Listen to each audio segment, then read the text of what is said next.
Good afternoon, everyone. Today I have the privilege of introducing for Women's History Day a woman who's very influential to me, a big inspiration to me, and probably everybody that's met her, and that's my grandmother, Barbara. So, when we think about the greatest generation, we usually think about the men and women that came of age during the Great Depression, during World War II, and really accomplished a lot of awesome things and laid the foundation for the modern great United States that we live in today, right? So, with that said, some of the women sometimes from that generation get overlooked in the shadow of the great accomplishments of World War II that the men made. So, one of those women is my grandmother Barbara, who was born in 1935. She raised 8 kids, graduated nursing school when she was in her 50s, which is impressive in itself. Worked for years and really overcame all the obstacles that were ever put in her way. So she's an amazing woman, a strong woman. So Barbara was born in 1935. She married my grandfather Raymond in 1953, and my mother was born 1950, shortly thereafter, 1955.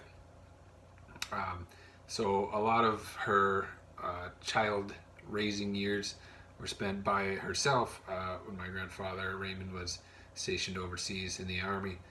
Um, so she didn't.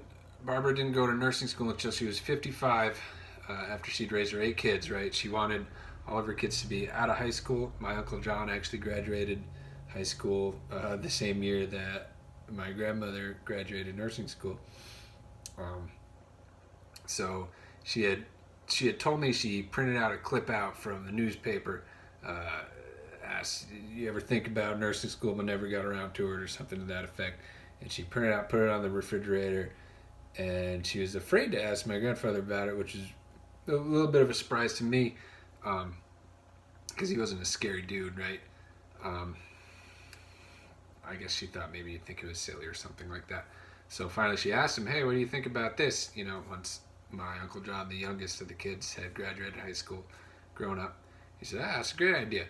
So she went to nursing school, crushed it, graduated in Norwich. She's 55 years old.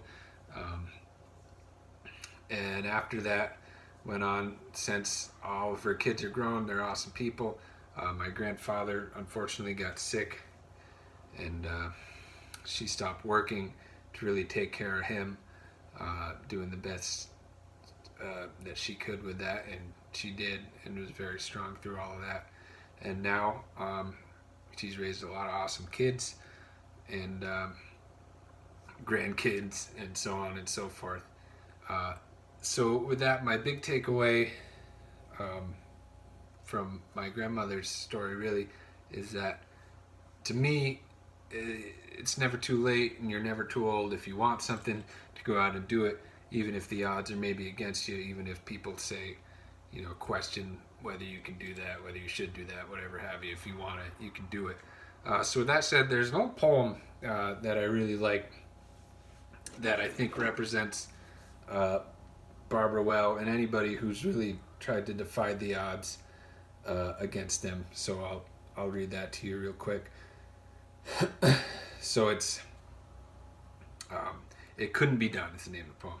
So, somebody said that it couldn't be done, but he with a chuckle replied that maybe he couldn't, but he would be one who wouldn't say so till he tried.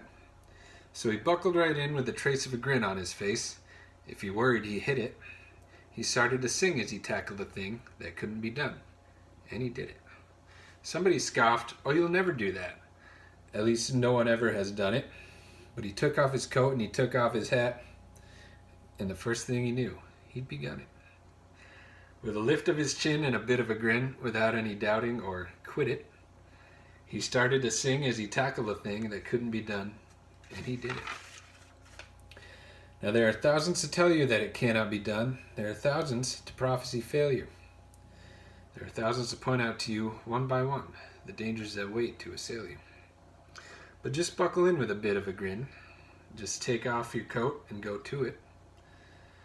just start in to sing as you tackle a thing that cannot be done, and you'll do it. That said, I'll stop talking and welcome my grandmother, Barbara Perkins. Barbara.